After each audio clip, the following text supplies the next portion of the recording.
notícia para o trabalho e hoje é dia de falar sobre cultura prevencionista. Vocês sabem que é uma das minhas paixões. Quero mandar um beijo para nossa parceira lá, que é a Fundacentro, em especial todo o pessoal da comunicação que nos dão suporte e mentoria nas produções de pautas ligadas à Fundacentro ou a empresas que elas sabem que são de credibilidade quando o assunto é saúde e segurança do trabalho. Quem vai conversar hoje com a gente é o economista, também professor e pesquisador da Fundacentro, o professor Sérgio Santos. Bem-vindo, professor! Tudo bem, você? Que bom, a primeira vez nós nos conhecemos, eu falei, professor, onde você estava escondido? Porque tantos anos já trabalhando com a Fundacentro eu ainda não conhecia, né? Eu ficava num cantinho lá, quietinho, fazendo outras atividades. E hoje, o pessoal da comunicação da Fundacentro e o professor prepararam uma pauta muito especial para a gente, que é a quarta revolução industrial 4.0 e seus impactos nos processos produtivos. E até antes de começarmos a falar dessa pauta, eu já provoquei o professor. A gente fala muito do problema, professor, mas a gente tem solução? E em especial por estarmos num ano eleitoral, onde a gente vai eleger os nossos governadores, os nossos senadores, os deputados estaduais, o deputado federal e o nosso presidente da República. Veio a calhar nossa pauta, professor? Veio a calhar. Veio a calhar? Veio a calhar. De que maneira a gente pode começar? A indústria 4.0, que está dentro da quarta revolução industrial, ela traz impactos até hoje? Até hoje, na verdade, ela se inicia na virada do século agora, né? Mais precisamente no início agora dos anos 2000. Mas assim, não dá para entender o seu comportamento sem a gente voltar algumas revoluções atrás, né? Se a gente voltasse, a gente teria uma primeira revolução industrial na qual foi baseada em ferro e carvão. Mas ali já, datada de 1760 a 1840, você tem já uma mudança de processos produtivos. Os que até então eram artesãos são despoliados de seus meios de produção e passam, a partir daí, a ter que trabalhar nas indústrias. Surge aí o trabalho assalariado de uma forma mais intensa, sendo que, inclusive, em função desse trabalho assalariado e em função também das indústrias começarem a crescer em torno das cidades, né, você vai ter um êxodo rural, né? As pessoas que estavam no campo passam a vir para as cidades, para trabalhar nas indústrias nascentes. E isso, inclusive, vai criar o que Marx chamou lá de exército de reserva. Exército de reserva de trabalhadores. Né? Porque você vai chegar um dado momento que você passa a ter mais gente para trabalhar na indústria do que a indústria precisa. Isso vai levar a uma queda de salário, vai levar uma degradação do trabalho.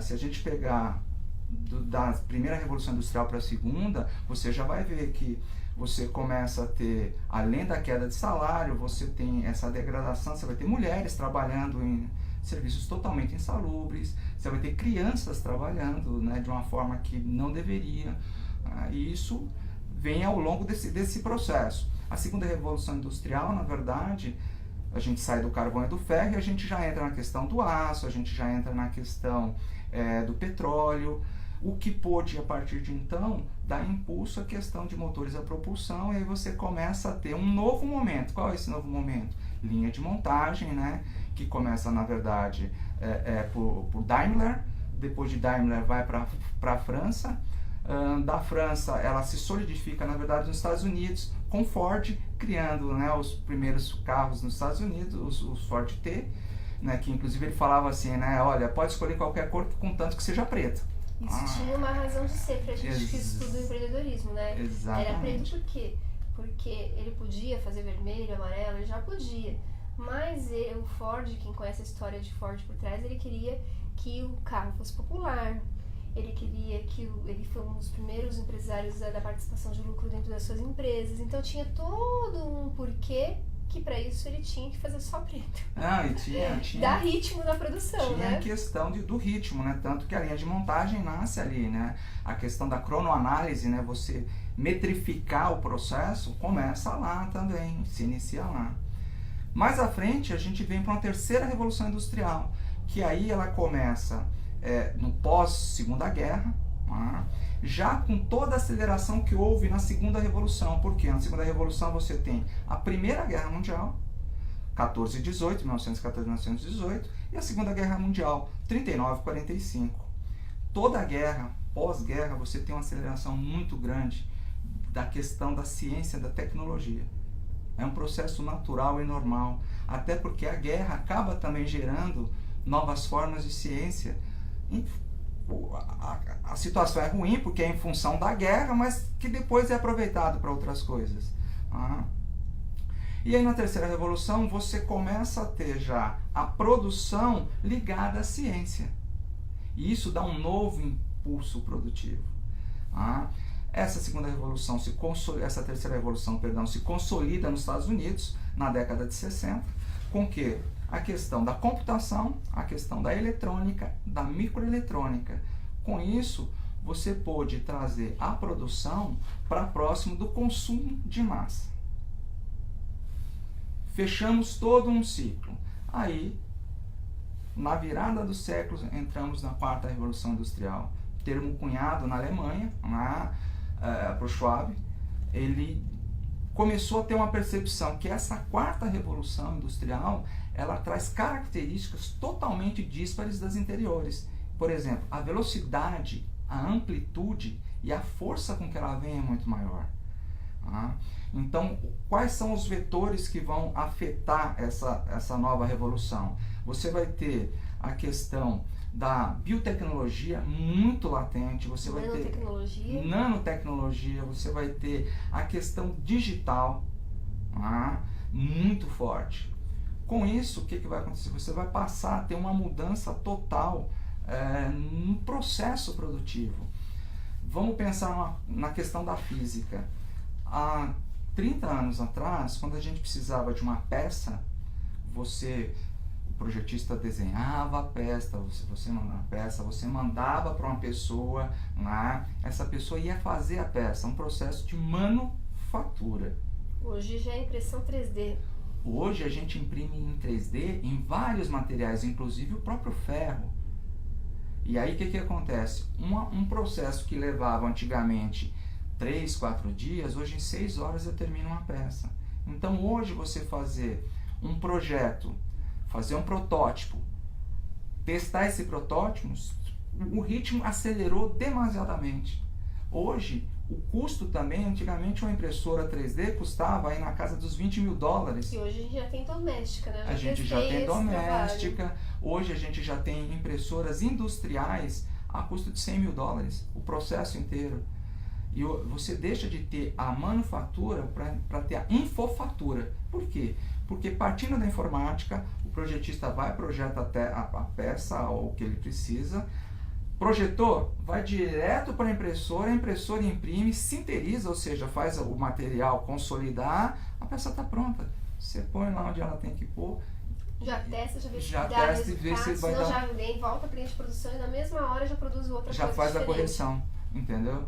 E esse processo, como um todo, está alterando drasticamente várias fases do processo produtivo e vai afetar drasticamente também a questão do trabalhador.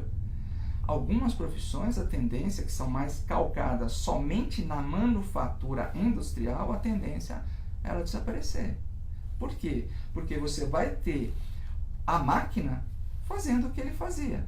Hoje em dia você tem fábricas robotizadas que antigamente você precisava de 500 pessoas, 50 pessoas tocam a fábrica. E a grande vantagem, por um lado, que traz é a customização do produto final. Hoje em dia eu consigo fazer algum produto que você queira com as especificações que você pediu. Porque, na verdade, eu não vou produzir em escala. Ele vai estar num processo produtivo... Que atende a Regina. A Regina. Então, por exemplo, uma coisa que está uma revolução muito... começando uma revolução muito forte é a questão das lentes de óculos. Até então, você ia lá, o médico ficava medindo lá a dioptria. Você está vendo? Não está vendo? Vira o botãozinho aqui, não sei. Hoje em dia não mais. Hoje em dia já tem processo que tudo bem, ele vai medir a dioptria, mas a lente vai ser digital. Você vai sentar na frente lá de um equipamento, aí a pessoa vai falar, desloca o olho, mexe para lá, mexe para cá. Digitalmente ele vai fazer a lente personalizada a você, Regina. Que não vai servir para mais ninguém que tenha o mesmo problema, porque nós somos únicos, né? Você tem a questão do ângulo focal que você usa, você tem a questão da dioptria, né, o grau da lente, você tem a questão do seu eixo de visão que muda. E a mesma coisa vai valer até para o óculos, porque nós somos pessoas diferentes em razão da nossa genética, carga genética, de onde a gente veio, nacionalidade. Olha quanta coisa, né? O óculos vai dar um salto muito grande. Você vai ter, na verdade, verdadeiros computadores no seu óculos, né? No qual a Google já tem protótipos, né? Você vai ver numa das lentes do seu óculos a informação que você deseja. Nesse momento, por exemplo, eu poderia estar vendo todas as informações que eu preciso para conversar com você, tá lendo. E sem sequer perceber que eu estava lendo aquelas informações. Hoje a gente tem muita coisa avançada, né? A gente foi lançado aqui na notícia em primeira mão, inclusive antes de qualquer outra mídia e da própria feira onde foi lançado oficialmente o produto. A gente lançou o óculos Orcan, foi aqui. Então. Não é que hoje dá visão a um cego de saber que a Regina passou na frente dele. Isso. Se o óculos já conhece a Regina. Uhum. Se o óculos já conhece o professor Sérgio e o Sérgio passar na frente, ele vai falar, Sérgio. Mas se ele conhece o cachorro, que ele mandou a programação, cachorro. Então é muito avançado mesmo. Isso. Quando a gente imaginar um cego abrir uma revista como a gente, aconteceu aqui na frente, e ele poder folhear uma revista como a Regina folheou. Exato. Não. As vantagens são infinitas. Existem algumas questões éticas, né, principalmente ligadas à questão da biotecnologia, né, ou da engenharia genética também, que são discutíveis, mas você pode trazer vários proveitos, mas sempre de mãozinha dada, para e passo, também vem problemas. Tá? Veja você, vamos pensar na questão da física e o que está trazendo essa quarta revolução industrial. Se a gente pensar em Uber, é a maior empresa de táxi do mundo que sequer tem um táxi. É uma plataforma. Se a gente pensar em Airbnb, é a maior hospedagem hoteleira do mundo e não tem uma casa sequer. Se a gente pensar no Facebook, é a maior rede de notícias, de comunicação e sequer faz uma pauta, uma linha, uma lauda sequer. Você só põe conteúdo lá. Entrando ao vivo, a gente entra ao vivo pela notícia toda quarta-feira logo de manhã. Então. Quando eu comecei há 20 anos atrás, a complicação, e ainda hoje é muito complicado você colocar um ao vivo no ar, tem que checar, você pode estacionar o caminhão naquele local, se realmente quando sobe a antena do caminhão de link dá sinal, aí tem um delay de informação que é um tempo que chega, que eu estou gravando aqui, o tempo que chega para você, o tempo que chega para o professor, o tempo que chega para outra pessoa, e aqui o Facebook vai terrível. E esse delay tende a sumir aí num futuro muito próximo, mas a questão mais latente que eu meio que me debato com os pesquisadores é a seguinte: o Uber está causando um processo que está prejudicando e está trazendo problemas ao trabalhador. Pelo menos o taxista que era o que já ocupava esse espaço. Do ponto de vista do taxista, realmente, ele está dividindo o mercado com um mercado que era só dele. Ok. Do ponto de vista, quem é motorista do Uber? É a pessoa que perdeu um emprego e hoje é motorista de Uber. Então, do ponto de vista, você gerou um emprego. Bom, mas vamos pensar... Do ponto de vista do acesso, né? Algumas pessoas que nunca usariam táxi porque não tem recurso, o preço do Uber cabe no bolso. Cabe no bolso. Em contrapartida, algumas pessoas como a Regina Ramalho não vai preferir não pegar o Uber por N motivos. Por exemplo, eu chegar no local preciso e o motorista, ele me pegou, não é de fato, o motorista não sabe andar na cidade de São Paulo. E isso, pra mim, não chegar no horário certinho é uma tragédia. Então, isso faz eu optar, às vezes, pelo táxi, que eu já tenho a segurança que ele sabe andar na cidade, do que andar com o motorista do Uber, que é alguém que não é exatamente um motorista. Trajetos mais retilíneos não é esse problema. Mesmo tendo aqueles aparelhos tecnológicos todos ajudando, né? Exato. Mas veja você, do ponto de vista do trabalho, está acontecendo uma coisa que poucas pessoas estão percebendo. Lá atrás, na Idade Média, o artesão era dono das suas ferramentas de trabalho. O Uber hoje, a ferramenta de trabalho, não é da Uber. É do dono. É do trabalhador. É verdade. E com exigências. Você não tinha pensado nisso ainda, hein? Não pode ser um carrinho qualquer. Tem toda uma parametrização para você ser um motorista. Tá dentro do hall dos Ubers. E já começa também a nascer nicho dentro do Uber. Hoje já tem Uber só de mulheres que aí já também já gostei mais a mulheres. da ideia. Um Uber só de mulher também já me deixa mais confortável de querer usar o Uber. Então vejam vocês, essa questão o trabalhador ter que ser dono da ferramenta de trabalho, isso é uma precarização. Porque até então o motorista de táxi muitas vezes trabalha com táxi lá da frota. É verdade. E tem um outro mais experiente para orientar. Tem a questão do empreendedorismo também, de você saber, porque a partir do momento que você é dono da sua ferramenta de trabalho, qual o custo disso em termos de prevenção, em termos de segurança, um monte de capacitação que esse empreendedor do Uber tem que ter, que de repente será que está vindo junto com a plataforma? Assim, é uma situação do ponto de vista jurídico também complicada. Vários deles já processaram Uber e perderam, né? Em questão dessa coisa da precarização do trabalho, não tem um vínculo, não sei o que, né? Perderam. Então você vê que hoje, em função da gente estar vivendo a onda dessa quarta revolução, tem muita coisa não entendida e muita coisa que só no futuro vai estabilizar, a gente vai conseguir entender certas relações. E reestruturar ela para que a gente tenha mais qualidade de vida. Como passa o programa voando, professor, para a gente não perder do que a gente tinha combinado também, eu comentava sobre a questão de soluções. As soluções, elas barram o governo? As soluções, a grande maioria delas, assim, a decisão, vamos entender uma coisa, a decisão econômica, o economista pode chegar, ou o administrador falar, a melhor decisão é essa. O melhor caminho a seguir é esse. É esse. Fazer uma curva ali. Muitas vezes a decisão não é política, principalmente quando vai envolver a criação de uma lei, né, não é econômica, perdão, quando envolve a criação de uma lei, quando envolve a criação de uma norma, as normas ainda são tripartites, você junta trabalhador, sindicato trabalhador, você junta sindicato patronal e o governo e eles fecham uma norma. Mas quando se trata de criar uma lei relativa a alguma coisa, é a Câmara que vai criar, é o Executivo que vai sancionar e é o Judiciário que vai aplicar. Então, a melhor situação é essa. Por exemplo, transposição do Rio São Francisco. Vários ambientalistas foram contra. Hoje o Rio São Francisco, em algumas partes, está assoreado, não se navega mais por ele, em algumas partes. O rio recuou dezenas de metros. Porque teve uma decisão política errônea sem a assistência do técnico. Assim, o técnico até falou, bradou, mas por vezes não. Mas politicamente é muito importante eu fazer isso. Eu vou ter um maior... Colégio eleitoral, entendeu? O que você está pedindo aí para o seu deputado federal, estadual, governo? O que você está pedindo, o que você espera do seu presidente da República? É a hora da gente conversar sobre, né? Não existe país sem governo, né? Anárquico, totalmente anárquico, né?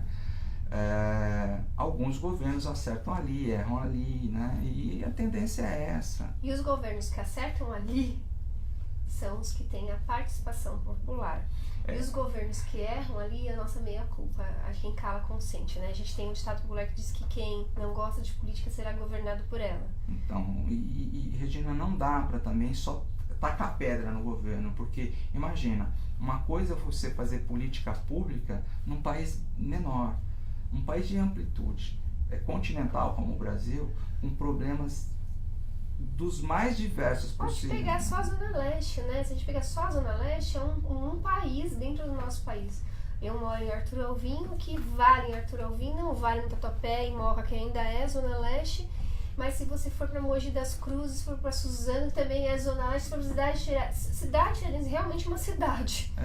Então, nossa, muita coisa pra gente voltar a conversar. Pra gente fechar, professor, que já vai dar uns 20 minutos, qual a mensagem que a gente deixa sobre essa questão da empresa, dessa revolução que a gente está vivendo ainda, e para que a gente tenha uma melhor qualidade de vida, saúde e segurança no trabalho? Olha, se preparar, porque muita coisa vai mudar. Por exemplo, o perfil do trabalhador vai ter que mudar. E não adianta só berrar, tem que participar junto? Não adianta, porque é um processo irreversível, né? Se você pegar alguns teóricos, eles dizem assim, só há desenvolvimento e crescimento se houver avanço tecnológico. Então não dá para tirar o avanço. Ele está aí a cada dia evoluindo mais, e hoje eles não estão mais separados, eles caminham juntos.